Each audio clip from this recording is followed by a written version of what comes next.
जगन्नाथ सांग मैंने my kitchen बेसमिता channel को आपण बहुत बहुत स्वागत। आज मुझे रज स्पेशल पुर दिया मसला बरार रेसिपी आनी जोटा कि बहुत ही टेस्टी को बनईकि आप इवनिंग स्नाक्स खाईपर बहुत टेस्टी लगे। तो चलतु यार रेसिपी जाना तो पूर्व वीडियो को स्किप न कर लास्ट पर्यटन देखूँ जहाँफल आप रेसिपी बहुत भल भाव बुझीपारे। जदि वीडियो भल लगे निहाती लाइक शेयर एंड सब्सक्राइब करदे। मुझे सब्सक्राइब बटन पाखे छोट बेल आइकन को प्रेस करदे जहाँद्वारा मोर सब नुआ वीडियो नोटिफिकेशन आपन पाखे सर्वप्रथम पहुँची पार। तो चलतु आउ लेट न करी शीघ्र आरंभ करवा आम पुर दिया मसला बरार रेसिपी। से मुझे गोटे ग्लास बिरी बतरे देती 5 ରୁ 6 घंटा यही ग्लास रे भिजे देती। तो 5 ରୁ 6 घंटा भिजला भल भाव में धोईदे धोईकी आम ग्राइंडर जार अल्प पानी देकी आम भल भाव में बाटिदे। तो ये बाटी सारापर यह आम फेणेबा। तो यह 3 ରୁ 4 मिनिट आप कौन करेंगे गोटे डायरेक्शन हाथ में माने एमती फेंटे।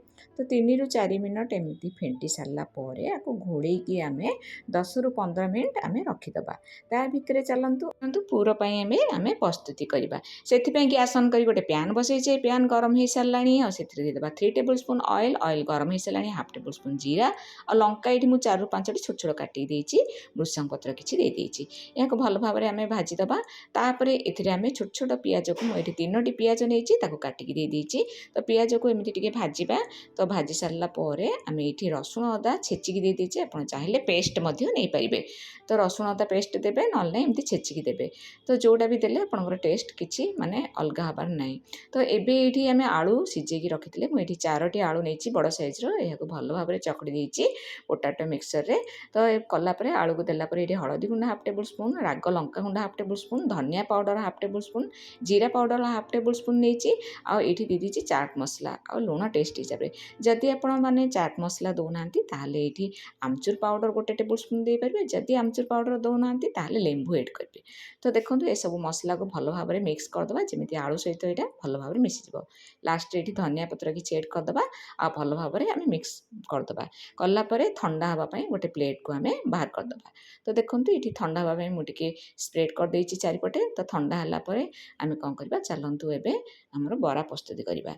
तो बरापाई सुजी ये हाफ ग्लास देती जेहेतु यहाँ गोटे ग्लास बिरी नहीं से हाफ ये बिरी माने सुजी नहीं आ गोटे टेबल स्पून नहीं जीरा कंचा लंका 4 ରୁ 5टी अदा किसी कोरिकी देदेवे।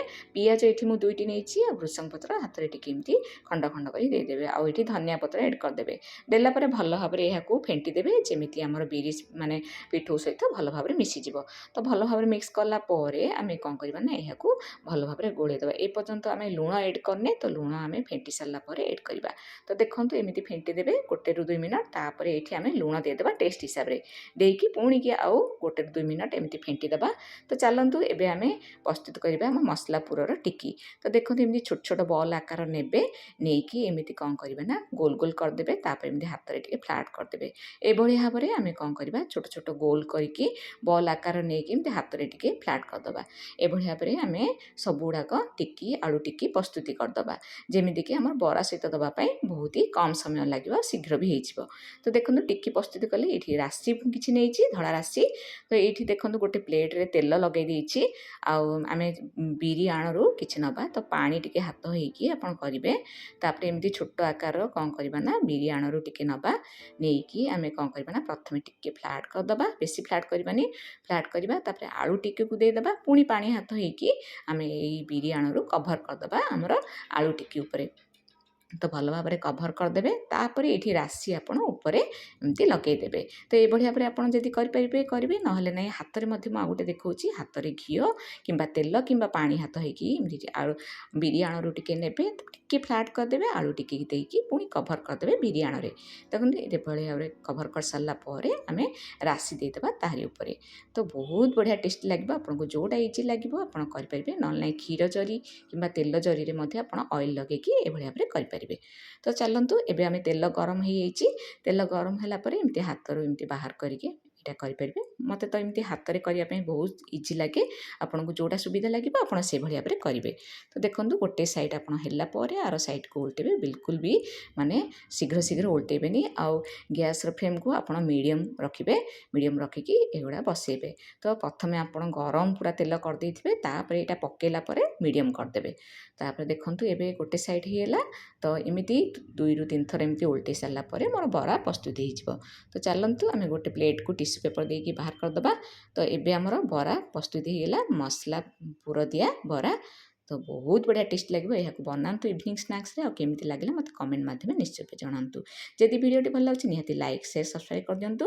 ଆଉ ସବସ୍କ୍ରାଇବ୍ ବଟନ୍ ପାଖରେ ଥିବା ଛୋଟ ବେଲ୍ ଆଇକନ୍କୁ ପ୍ରେସ୍ କରିଦିଅନ୍ତୁ, ଯାହାଦ୍ୱାରା ମୋର ସବୁ ନୂଆ ଭିଡ଼ିଓ ନୋଟିଫିକେସନ୍ ଆପଣଙ୍କ ପାଖରେ ସର୍ବପ୍ରଥମେ ପହଞ୍ଚି ପାରିବ। ଇନଷ୍ଟାଗ୍ରାମ ଫେସବୁକରେ ଯଦି ଦେଖୁଛନ୍ତି ସୁମିତ୍ରା ମିଶ୍ର ମୋର ଆଇଡି, ଲାଇକ୍ ସେୟାର ଫଲୋ କରନ୍ତୁ। ଆଉ ମୋର ଭିଡ଼ିଓ ସବୁ ଆପଣମାନଙ୍କୁ ଭଲ ଲାଗୁଛି ନା ନାହିଁ ତାହା ମଧ୍ୟ କମେଣ୍ଟ ମାଧ୍ୟମରେ ଜଣାନ୍ତୁ। ଯେଉଁମାନେ ମୋ ଚ୍ୟାନେଲକୁ ନୂଆ ଆସୁଛନ୍ତି ନିଶ୍ଚୟ ରୂପେ ଲାଇକ୍ ସେୟାର ସବସ୍କ୍ରାଇବ୍ କରି ଯାଆନ୍ତୁ। ଦେଖନ୍ତୁ ପ୍ରସ୍ତୁତ ହେଇଗଲା ମୋର ମସଲା ପୁର ଦିଆ ବରା। ତ ଦେଖନ୍ତୁ ବହୁତ ଟେଷ୍ଟି, ଥରେ ନିଶ୍ଚିତ ରୂପେ ଟ୍ରାଏ କରନ୍ତୁ ଆଉ ଏ ରଜରେ ଏନ୍ଜୟ କରନ୍ତୁ। ଜୟ ଜଗନ୍ନାଥ, ଧନ୍ୟବାଦ।